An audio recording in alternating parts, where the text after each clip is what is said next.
I knew the moment I saw the empty spot in my driveway that this was going to be one of those days that makes you question every life decision that led you here.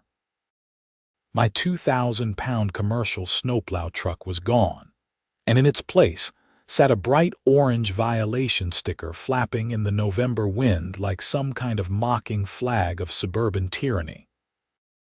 I'm Owen Tanner, and I've lived in Meadowbrook Hills, Colorado for exactly 3 years, 2 months, and about 15 days too long.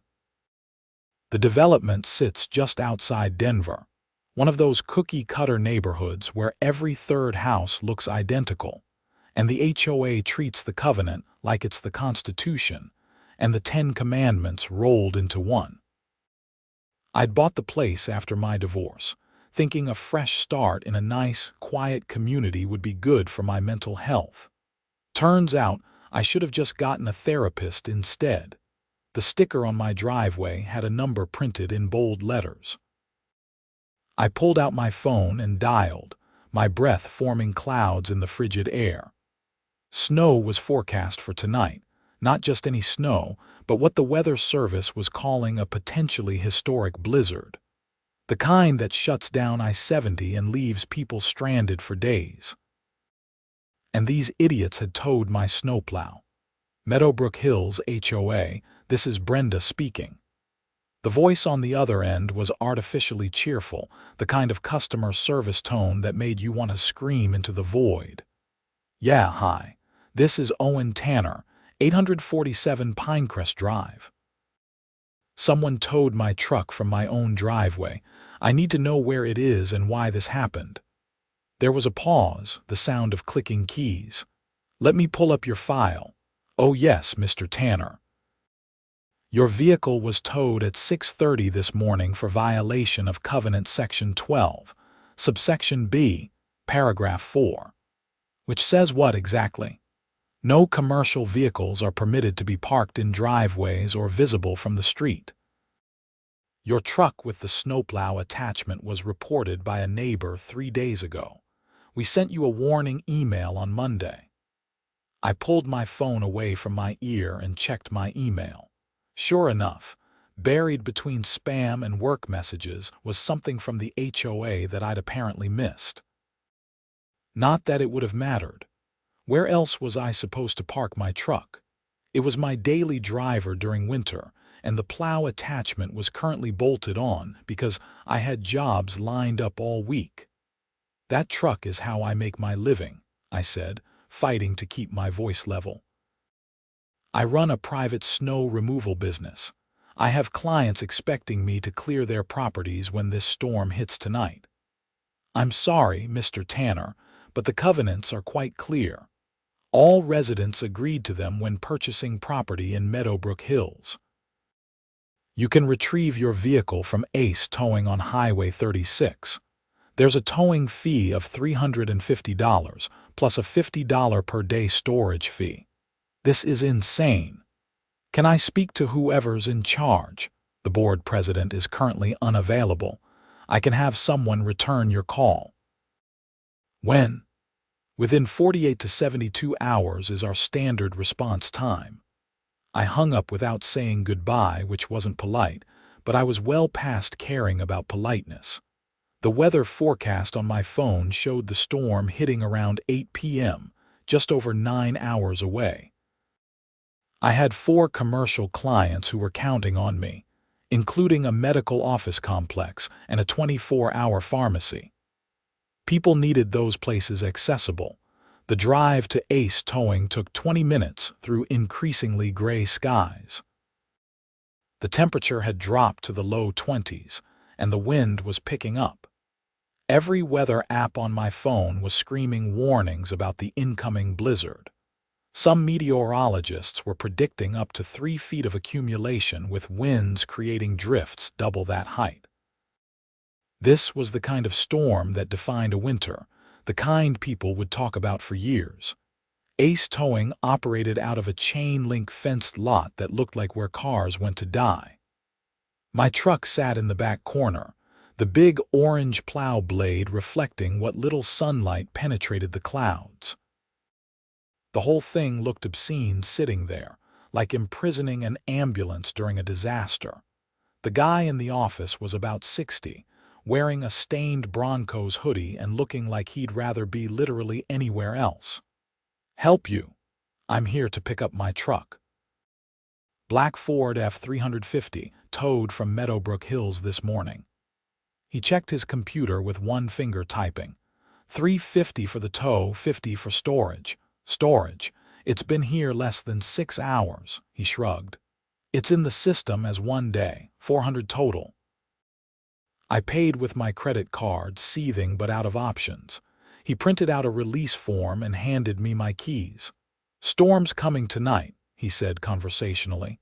"Yeah, I know. That's why I need my truck. HOA called it in themselves." Woman on the phone was real insistent we get it done first thing this morning. Usually they just send a request through email, but she wanted confirmation we'd handle it immediately. That made me pause. She specifically asked for it to be done right away, before the storm. Yep. Seemed real important to her. Said it was a covenant violation that needed immediate attention. He pushed the paperwork across the counter. People get weird about their neighborhood rules. I drove home with my jaw clenched so tight my teeth hurt. This wasn't just bureaucratic petness. Someone had deliberately gotten my truck towed knowing a major blizzard was coming. By the time I got home, made lunch, and started loading supplies into the truck bed, it was almost noon. My phone was ringing off the hook with clients confirming times and asking questions. That's when I saw her coming up my driveway. Brenda something. I'd seen her at exactly one HOA meeting before I decided those were a waste of my life I'd never get back. She was maybe 55, with that severely angular haircut that screamed, "I want to speak to the manager," from 100 yards away. She wore a puffy vest despite the cold and carried a tablet clutched to her chest like a shield. "Mr. Tanner, I'm Brenda Hutchins, HOA board president. I know who you are, and I'm busy, as you might imagine, since your organization just cost me $400 and half a morning." "Yes, well, that's actually what I wanted to speak with you about." She had the grace to look uncomfortable, which gave me a small amount of satisfaction. "I understand you run a snow removal service." I did, until my equipment got towed. The board has been trying to finalize a contract with our usual snow removal company, but they've informed us they're overbooked for this storm. Apparently everyone's scrambling to secure services. They can't guarantee when they'll be able to reach our neighborhood. She adjusted her grip on the tablet. "We have 87 homes in Meadowbrook Hills, plus all the community streets, the main entrance, and the parking areas."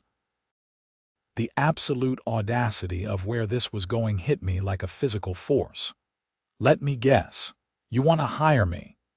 We're prepared to offer you competitive compensation. Our usual service charges the HOA $8,000 for a full clear of a major snow event. We'd be willing to offer you double that amount. $16,000 to prioritize Meadowbrook Hills and ensure all streets and common areas are cleared." I stared at her for a long moment, letting the silence stretch out uncomfortable and cold between us. A gust of wind rattled the bare branches of the tree in my front yard. "You're joking. I assure you this is a serious offer. I have a contract right here that we can sign immediately." She actually started tapping at her tablet, pulling up some document. "Let me make sure I understand this correctly. This morning, you had my truck towed, knowing a blizzard was coming.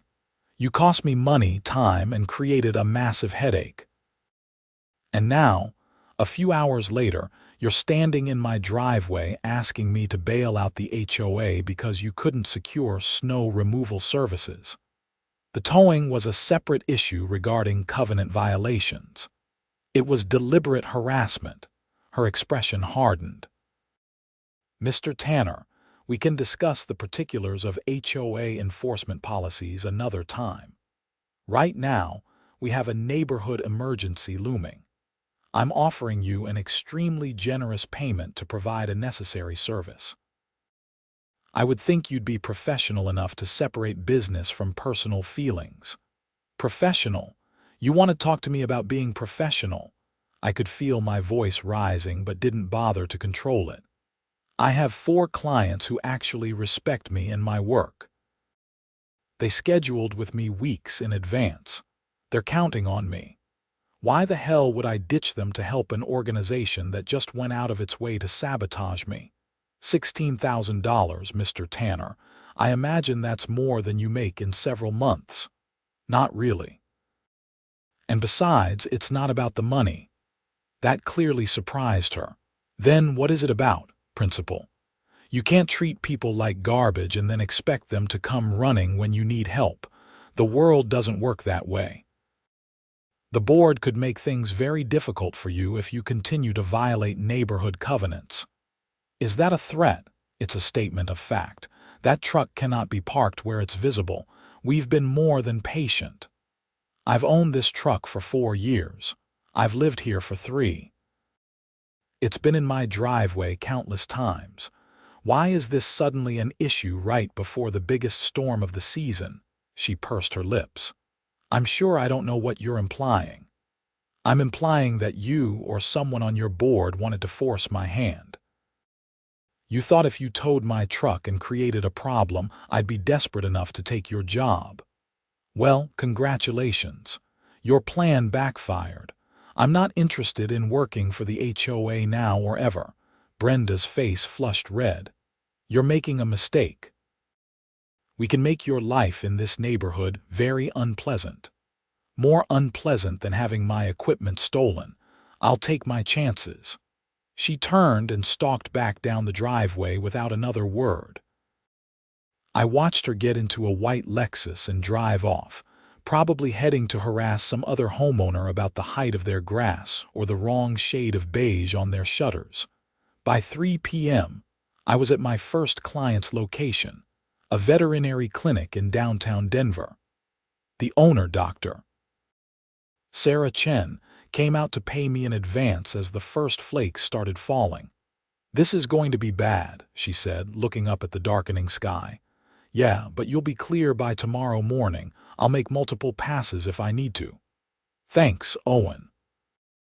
I've got 2 emergency surgeries scheduled for tonight. We need the parking lot accessible. I spent the next 5 hours working my route. The pharmacy, the medical office, a small church that served as a warming shelter, and an elderly care facility. The snow started in earnest around 8 p.m., just as forecast. Within an hour, visibility dropped to almost nothing. The wind howled, creating whiteout conditions that made driving treacherous even in my heavy-duty truck. I called my daughter around 10 p.m., taking a brief break in the parking lot of the pharmacy. Emma was 16 and living with her mom in Boulder, but we'd been trying to improve our relationship after the divorce. Hey, Dad, are you okay? Mom's freaking out about the storm. I'm good, sweetheart. Just working. How's school? We got tomorrow off already. They're saying this might last through Thursday. She paused. Are you really out in this? Someone's got to keep things running. Besides, the truck handles it fine. Be careful, okay? Always am. The medical office needed another pass around 11, and I spent until 2 a.m. keeping up with the accumulation. The snow was falling at a rate I'd rarely seen, 2 to 3 inches per hour. The wind created drifts that covered entire cars. I-70 had closed completely. The highway patrol was advising no travel except absolute emergencies. Around 3 a.m., my phone rang with an unknown number. I let it go to voicemail while I finished clearing the church parking lot. When I checked the message, it was Brenda Hutchins, and she sounded significantly less composed than she had that afternoon. Mr. Tanner, this is Brenda Hutchins from the HOA board. I'm calling because we have a significant situation developing in Meadowbrook Hills. Several residents are reporting they cannot access medical care due to the street conditions. We had an ambulance unable to reach a home earlier tonight. Please call me back immediately regarding employment for emergency snow clearing. I deleted the message and went back to work. Let them sit in the consequences of their own actions for a while. Maybe it would teach them something about treating people with basic human decency. By 6 a.m. Wednesday morning, the snow was still falling but had slowed to about an inch per hour. I'd been working for almost 12 hours straight, and my eyes felt like someone had poured sand in them. All 4 of my clients were clear and accessible. I'd made enough passes that even with the ongoing snowfall, you could actually see pavement in places. I headed home as the sun tried to rise behind the thick cloud cover. Meadowbrook Hills looked like something from a disaster movie. The main entrance was completely impassable. Drifts 4 and 5 feet high blocked the streets. Not a single car was moving. As I approached my street, I saw several neighbors out with shovels, trying to clear paths from their driveways to nowhere, since the streets themselves were buried. My phone had 17 missed calls and 12 voicemails. Most were from numbers I didn't recognize. A few were from other residents in the neighborhood. One was from my ex-wife asking if I was alive. I called her first. "Jesus, Owen, I was worried," Kelly said, and she actually sounded it. "Sorry, I've been working all night. In this storm, are you insane? People needed help. I'm fine. The truck's built for this." Emma was worried. I was worried. "I just talked to Emma yesterday evening. I'm really fine. Is she there?" "She's asleep. School's canceled all week probably. Are you at home now?" "Just pulled in. I need to sleep for a few hours, then I'll be back out." "Owen, even the National Guard isn't driving in this. They will be soon, and when they do, someone needs to have the key access points clear." She sighed, that long-suffering sound I remembered from our marriage. "You're stubborn. You've mentioned that before. Listen, I need to crash. Tell Emma I'll call her tonight." I made it inside my house, peeled off 3 layers of frozen clothing, and collapsed on my bed. I was asleep before I could even pull the covers up. The pounding on my door woke me up. For a confused moment, I thought it was part of a dream.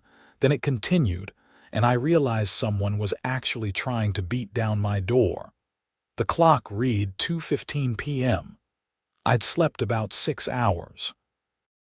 I stumbled downstairs and yanked open the door to find not Brenda Hutchins but a man I vaguely recognized from the neighborhood. He was maybe 40, tall and rail-thin, with panic written across his face. "Are you Owen Tanner, the guy with the plow?" "Yeah. My wife is in labor. We've called 911 3 times. They can't get to our house. The ambulance is stuck at the entrance to the neighborhood. We can't drive out because the streets are completely blocked. Please, I don't know what else to do." All my anger at the HOA evaporated instantly. Whatever my issues with Brenda and her board of petty dictators, this wasn't about them anymore. "Give me 5 minutes. Where's your house?" "Cedar Ridge Court, 923. The paramedics said if we can get to them, they can help, but we can't get our car out."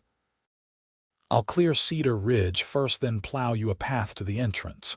Get your wife ready to move." He looked like he might cry. "Thank you. God, thank you." I threw on my gear, grabbed an energy drink from the fridge, and was in my truck within 4 minutes. Cedar Ridge Court was 3 streets over, and it took me 20 minutes to plow a path wide enough to drive through. The snow was heavy and packed, mixed with ice from the wind. My truck's engine roared as I pushed through drifts that came up to the hood.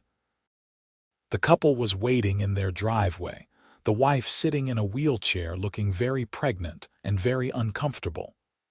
The husband had somehow gotten their Honda cleared and running. I gave him a thumbs up and started clearing the route to the main entrance, checking my mirrors to make sure he was following. It took 45 minutes of hard work to punch through to where the ambulance sat waiting. The paramedics took over immediately, helping the woman onto a stretcher and into the ambulance. The husband followed in his car after shaking my hand so hard I thought he might break something. And then I was stuck at the entrance with a choice to make. Behind me was a neighborhood of people who'd done nothing to me personally. Sure, their HOA leadership was toxic, but most of the residents were probably just regular people trying to live their lives. In front of me was the highway where I could turn left and head back to my regular clients who appreciated me. I sat there in my truck, engine idling, snow still falling lightly around me. My phone rang again. Another unknown number. I answered this time. Mr. Tanner. It was an older man's voice, rough and tired. My name is Gerald Foster. I live at 756 Pinecrest, about 4 houses down from you. I'm calling because my neighbor, Mrs. Patterson, she's 86 years old. She has dialysis 3 times a week. She missed her session yesterday because of the storm. The clinic called and said if she misses today's session too, she'll need to be hospitalized, but the ambulances are overloaded. I drive her myself, but I can't get my car out. What time does she need to be there? They have a slot at 5 p.m. if we can make it. It's at Denver Dialysis Center on Colorado Boulevard. I checked my watch. It was 3:20. I'll be at Mrs. Patterson's house in 30 minutes. Have her ready to go. God bless you, son. I started plowing, not for Brenda Hutchins or her sanctimonious HOA board, for Mrs. Patterson, who needed dialysis, for the pregnant woman and her panicked husband, for the regular people who were trapped through no fault of their own. It took 2 hours to clear the main streets enough for safe passage. Other residents came out and started working on their own driveways and sidewalks once they saw what I was doing. A few people waved or gave me thumbs up. One guy actually stood in his front yard and applauded as I went past. Mrs. Patterson was a tiny woman who looked like a strong wind would blow her away. She sat bundled in blankets in her wheelchair while Gerald hovered protectively. I helped get her into Gerald's SUV and then cleared them a path out. They made it to the dialysis center with 15 minutes to spare. By the time the sun was setting, I'd cleared every major street in Meadowbrook Hills. Not perfectly, not down to bare pavement, but good enough for careful driving. Good enough for emergency vehicles. The minor residential streets would have to wait, but at least the main arteries were functional. I was headed home, exhausted beyond words, when I saw the white Lexus parked in my driveway. Brenda Hutchins was sitting in the driver's seat, and she'd been there long enough that snow had accumulated on her windshield. She got out as I pulled up, and she looked different somehow. Smaller. Tired. Mr. Tanner, I owe you an apology. I killed the engine but didn't get out. She approached my window and I rolled it down. Several people told me what you did today. The couple with the baby, Mrs. Patterson, the Johnsons whose son has asthma and needed his inhaler prescription filled. You helped them all even though you had every right to tell this entire neighborhood to go to hell. It wasn't about the neighborhood. It was about people who needed help. I know. And I'm ashamed of how the board handled the situation with your truck. I'm ashamed of how I handled it. She wrapped her arms around herself against the cold. I want to be honest with you about something. The decision to have your truck towed immediately wasn't just about covenant enforcement. One of our board members, Patricia Chen, she runs a snow removal company. Smaller operation, but she's been pushing for months to get the HOA to hire her instead of our current service. When our regular company said they were overbooked, Patricia saw an opportunity. Let me guess. She reported my truck. Yes. And she convinced the board that having it towed would force you to either move it permanently or work with the HOA. She suggested we could hire you for cheap, once you were desperate. I went along with it because I thought it was just aggressive business strategy. I didn't think about the human cost. I didn't think about you as a person with your own clients and obligations. I just saw a problem to solve. That's the issue with HOAs in general. You start seeing residents as problems instead of neighbors. You're right. The board has called an emergency meeting for tomorrow night. I'm recommending we suspend Patricia from her position and investigate whether she violated board ethics policies.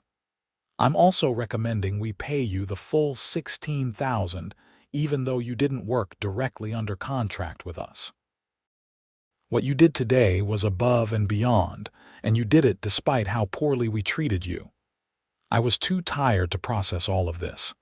I don't want your money, Mrs. Hutchins. Brenda, please, and you earned it. You saved lives today. That pregnant woman, she had complications. The paramedics said if she delivered at home without help, she and the baby might not have made it. Mrs. Patterson would have gone into kidney failure. You can't tell me that's not worth compensation. I didn't do it for money. I know. That's exactly why you deserve it. She pulled out her tablet. There's something else. I've been thinking a lot today while I sat waiting for you to come home. The HOA covenants were written 15 years ago. They haven't been updated since. They don't account for changing times, changing jobs, changing needs. I want to propose amendments that would allow residents to operate home-based businesses, including ones that require commercial vehicles, as long as they're not creating nuisances for neighbors. Why the sudden change of heart? Because today showed me that rigid rules matter less than human decency and community support. Because Patricia's manipulation made me realize the board has been more concerned with power than service. Because you did the right thing when no one would have blamed you for doing nothing. She looked me in the eye. And because my own daughter called me this afternoon. She's a teacher in Wyoming. She was snowed in at her school with 6 other staff members. A local farmer came with his tractor and spent 4 hours clearing roads so they could get home. She called me crying, grateful, talking about how people pulling together in a crisis is what really matters. And all I could think about was how we'd treated you. I finally got out of the truck. My whole body ached. The pregnant couple, did they have the baby? A girl. 7 pounds, 4 ounces, healthy. They named her Hope. Despite everything, I smiled at that. That's good. The board meeting is at 7 p.m. tomorrow at the community center. Would you be willing to come? I think it would help to have you there when we discuss the policy changes. I'll think about it. That's all I can ask. She started to walk away, then turned back. Thank you, Owen. I know you didn't do it for us, but thank you anyway. After she left, I went inside and stood in my hot shower for 30 minutes, letting the water beat down on my sore muscles. My phone kept buzzing with text messages. Most were from neighbors in Meadowbrook Hills, thanking me, offering to buy me dinner, asking if I needed anything. One was from Emma saying she'd seen something on Facebook about a hero in Meadowbrook Hills and asking if it was me. I called her instead of texting back. Hey, sweetheart. Dad, Mom showed me the posts. People are saying you saved a pregnant woman and cleared the whole neighborhood during the blizzard. Is that true? Mostly true. I just did what needed doing. That's so cool. I told my friends my dad is the neighborhood hero. Something about her pride made my chest tight. I'm just a guy with a plow, Em. No, you're not. You're my dad and you help people. That matters. We talked for another 20 minutes about school and her friends, and whether the snow would last long enough for me to take her skiing on the weekend. When we hung up, I felt more human than I had in days. Thursday morning brought clear skies and brilliant sunshine reflecting off the snow-covered landscape. The storm had dropped 34 inches on the Denver metro area, with drifts measuring 7 to 8 feet in places. It was the 3rd largest snowstorm in Colorado history. The governor had declared a state of emergency. National Guard trucks were out helping with major road clearance and supply distribution. I spent the day making follow-up passes at my regular clients and helping dig out some of my neighbors on Pinecrest Drive. Around noon, Gerald Foster came by with a cooler full of homemade soup from his wife. At 2 p.m., the couple with the new baby sent over a fruit basket that must have cost $100. By evening, my kitchen counter looked like a thank-you gift store. The HOA meeting was scheduled for 7, and I debated right up until 6:45 whether to go. Finally, curiosity won out. I walked to the community center through streets that were clear enough now that you could almost forget the chaos of 2 days ago. The meeting room was packed. Every seat was filled and people lined the walls. I recognized most of the faces from around the neighborhood, though I'd never actually talked to most of them.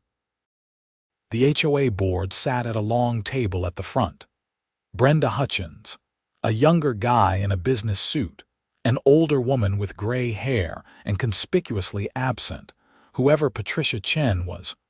Brenda called the meeting to order and started with standard business, approving minutes and discussing budget items.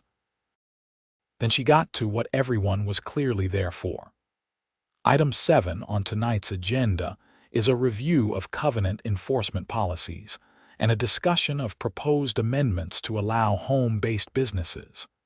This comes in light of recent events during the blizzard and concerns raised about board conduct. She looked out at the crowd.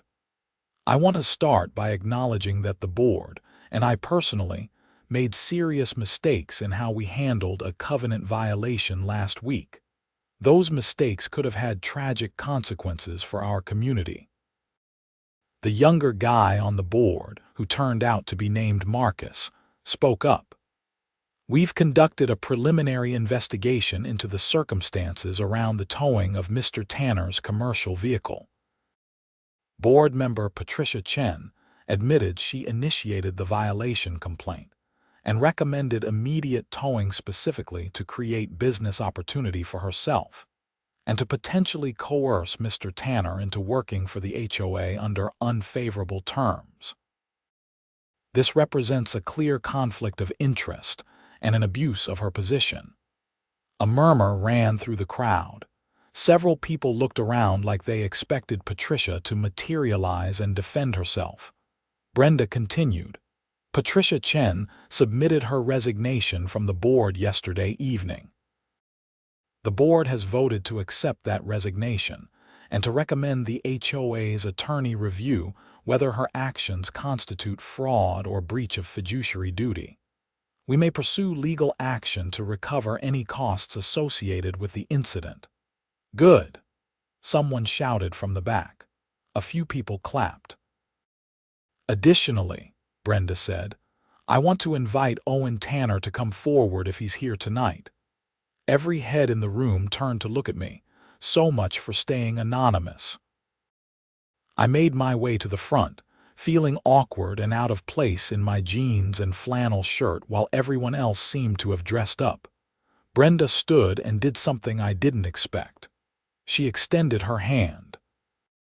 Mr. Tanner, on behalf of the Meadowbrook Hills HOA board and community, I want to formally apologize for how you were treated. Your truck being towed was unjust, and the circumstances around it were unethical. You had every right to refuse to help this neighborhood, yet you spent hours ensuring our streets were passable and our neighbors could access emergency services. She reached under the table and pulled out a large envelope.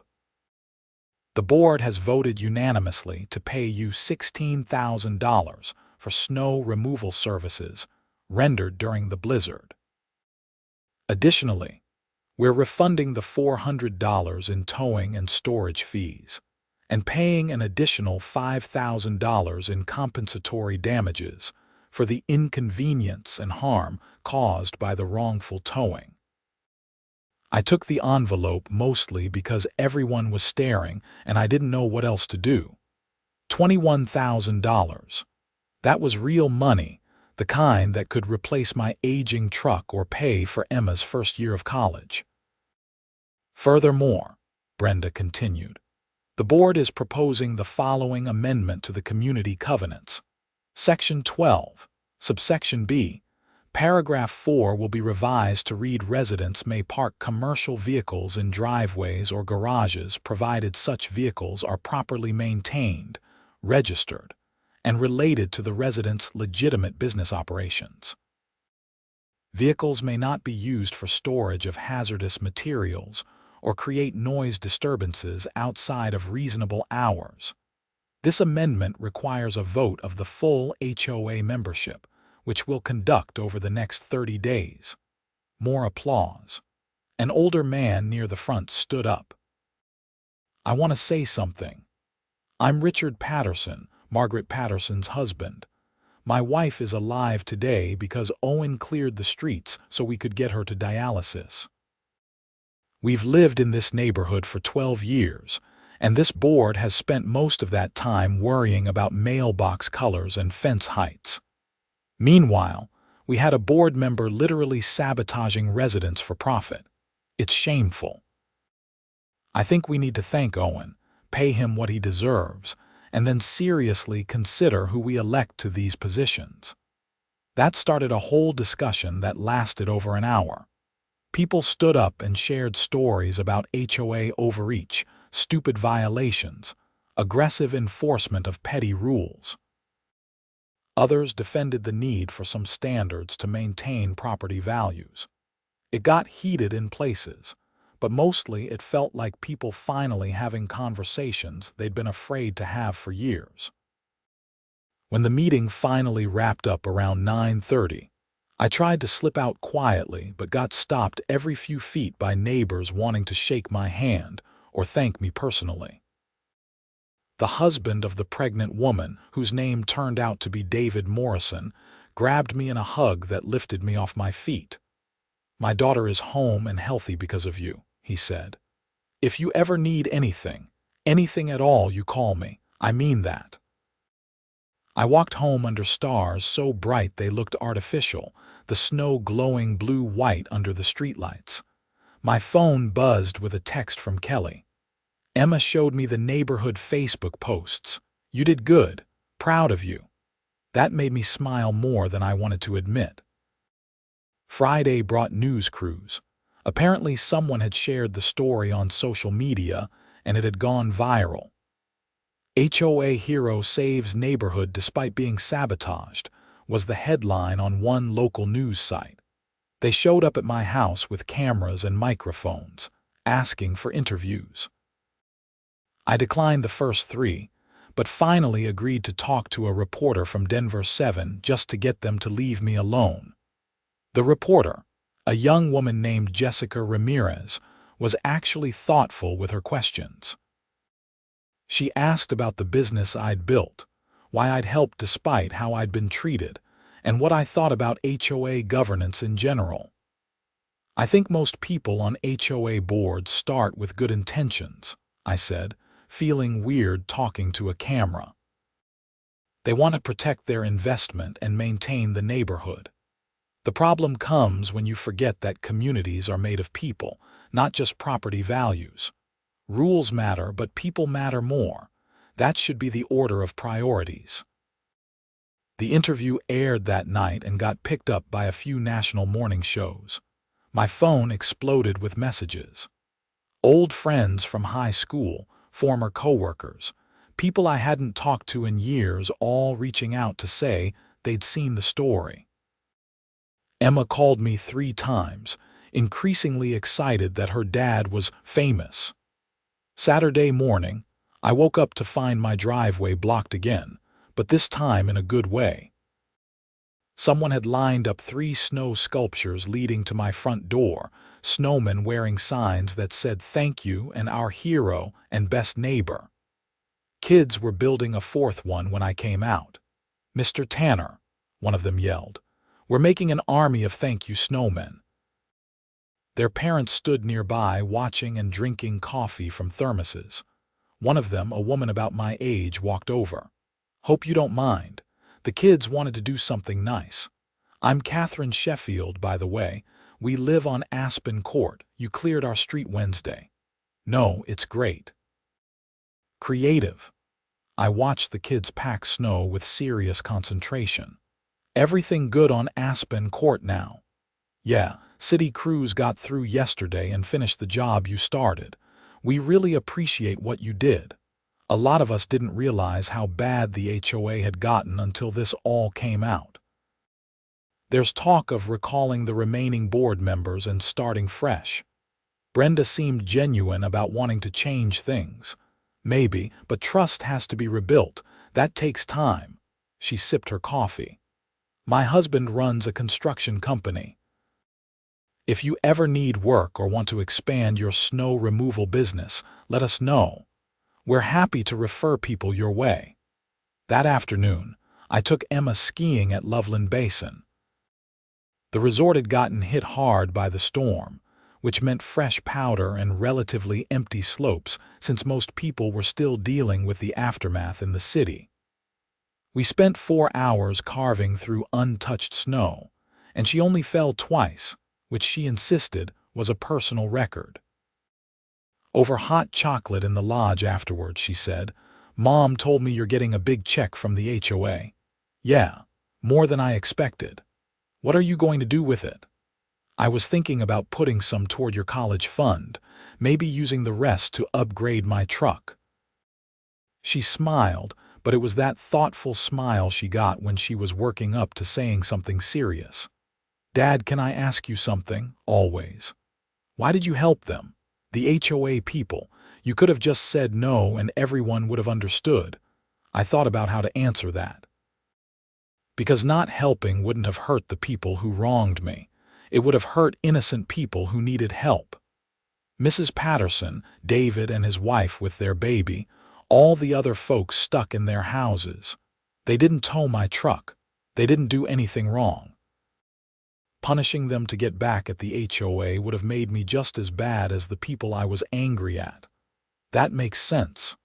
She stirred her hot chocolate. I think I would have been too mad to think that way. I was mad, really mad, but helping people felt better than staying mad. "Is that why you do the snow removal thing?"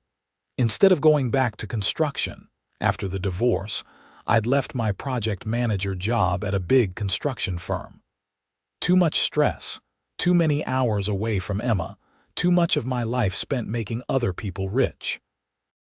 Starting the snow removal business had been about finding something I could control, something tangible where I could see immediate results from my work. Yeah, basically. When I clear a parking lot, I know I did something useful. Someone can get to work or see their doctor or buy groceries. It's simple and direct. No office politics, no endless meetings about meetings. Just me, the truck, and making people's lives a little easier. That's cool, Dad. Really. We stayed until the slopes closed, then drove back to Denver through a landscape transformed by snow. The mountains glowed pink in the sunset, and the highway was finally clear enough for normal traffic. I dropped Emma at Kelly's house in Boulder around 8. Kelly came out as Emma was grabbing her stuff. "You got a minute?" We stood in her driveway while Emma went inside. "Thanks for taking her today," Kelly said. "She needed that. She's been stressed with school and friend drama." She seemed good, happy. "Yeah." Kelly looked at me with an expression I couldn't quite read. "I saw your interview on the news. You did a good thing, Owen. Even if it started as a mess with the HOA. Thanks. Em's been talking about it nonstop. How proud she is of you. I'm glad. She needs to know her dad is a good man." There was something in her voice, a softness that reminded me of why I'd fallen in love with her 15 years ago. But those days were gone and we were different people now. I'm just trying to do the right thing when I can. I know, that's why she's proud. Kelly wrapped her coat tighter against the cold. I should get inside, drive safe. Back home, I found the envelope from the HOA sitting on my kitchen table where I'd left it. $21,000. I deposited $15,000 into Emma's college fund and used the rest to pay down my truck loan and restock my emergency savings. The money was nice, but honestly, seeing Emma's face light up when we hit that perfect powder run was worth more than any check. Monday morning brought the news I'd been half expecting and half dreading. Patricia Chen had been arrested. According to the Denver Post article, the HOA's attorney had discovered she'd been running a scheme for over 2 years where she'd report covenant violations, push for aggressive enforcement, and then conveniently offer her services to fix the problems at inflated prices. In one case, she'd reported a resident's fence as being 3 inches too tall, demanded it be torn down, and then bid $18,000 to replace it when the actual market rate was closer to $10,000. The estimated total fraud was over $100,000. She was charged with multiple counts of theft, fraud, and abuse of fiduciary duty. The article included her mugshot, a middle-aged woman with dark hair and an expression of barely contained rage. The comments section was predictably brutal. People sharing their own HOA horror stories, calling for criminal prosecution of board members who abused their authority, arguing about whether HOAs should even be legal. I read through a few dozen comments, then closed the article. Patricia Chen was getting what she deserved, and the legal system could handle it from here. Tuesday morning, Brenda Hutchins called me. "Owen, I wanted to give you an update. The vote on the covenant amendment is happening this week, but we're already at 73% approval based on early ballots. It's going to pass. That's good. Also, several residents have asked if you'd be willing to handle snow removal for individual properties next winter. I put together a list with contact information if you're interested." She emailed me a spreadsheet with 37 names, addresses, and phone numbers. Residents willing to hire me directly to maintain their driveways and sidewalks during snow events. If even half of them signed contracts, it would double my business. Over the next few weeks, I met with 22 of those homeowners. 19 signed service agreements. Combined with my existing commercial clients, I was looking at a seriously expanded operation. I'd need to hire help, maybe take on an apprentice, possibly invest in a second truck. The thought was exciting and terrifying in equal measure. Growth meant risk, but it also meant opportunity. And it meant I'd built something real, something valuable, something that helped people and supported my family. The Meadowbrook Hills HOA held new board elections in February. Brenda Hutchins chose not to run for re-election, saying she needed to step back and focus on her family. 3 new members were elected, including Richard Patterson and Catherine Sheffield's husband, James. Their first official act was to commission a review of all HOA enforcement actions from the past 3 years to identify any other problematic patterns. They found several more cases where Patricia Chen had manipulated situations for profit. The HOA filed a civil lawsuit seeking restitution, and Patricia's assets were frozen pending the outcome of the criminal case. Her snow removal business dissolved within a month, and word spread fast enough that she'd never work in property management or contracting in Colorado again. Spring came early, and with it, the melting of the record snowpack. I stayed busy handling commercial landscaping and maintenance contracts, a natural extension of the snow removal business. Emma turned 17 and started looking at colleges. Kelly started dating someone, a fact she mentioned casually that hit harder than I wanted to admit. But life moved forward. That was its nature. You dealt with the storms, literal and metaphorical, and you kept going. You helped people when you could. You stood up for yourself when you had to. You tried to do the right thing even when it cost you something. In May, David Morrison invited me to his daughter's baptism. Hope was healthy and growing, already smiling and reaching for toys. David's wife, Anna, hugged me when I arrived. "You're part of her story forever," she said. "When she's old enough, we'll tell her about the man who made sure she was born safely." That did something to me, made me realize that our actions ripple out in ways we never fully understand. That morning when I decided to help despite my anger, I hadn't been thinking about legacy or significance. I'd just seen people who needed help. But in helping them, I'd become part of their lives, part of their family histories, part of something bigger than myself. The Meadowbrook Hills HOA board invited me to speak at their annual meeting in June. I almost declined, still not entirely comfortable with public speaking, but Emma convinced me to do it. "Dad, you have something important to say.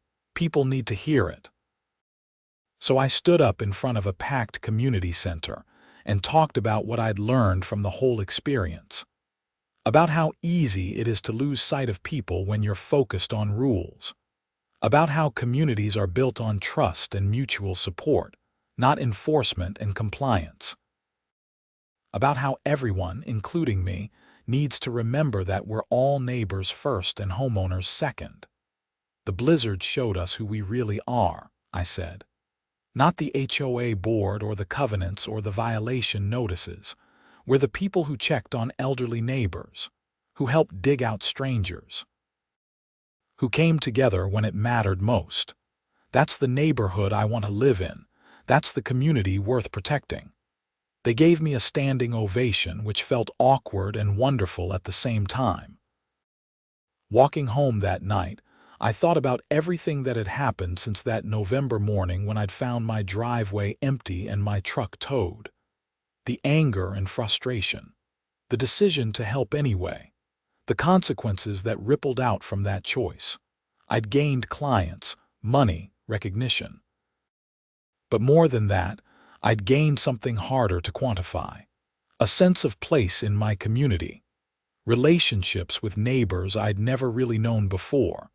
The knowledge that Emma was proud of her dad. The understanding that doing the right thing, even when it costs you something, matters more than any petty revenge. My phone buzzed with a text from Emma. "Mom showed me the video of your speech. You made me cry. Love you, Dad." I texted back, "Love you too, sweetheart." The sun was setting, painting the sky in shades of orange and purple. Snow still capped the distant mountains, but here in Meadowbrook Hills, everything was green and growing. Flowers bloomed in carefully maintained yards. Kids rode bikes in streets that had been impassable just 6 months ago. Someone was grilling burgers, the smell drifting on the warm evening air. It was home. Imperfect, complicated, sometimes frustrating, but home. And that was worth all the snow in Colorado.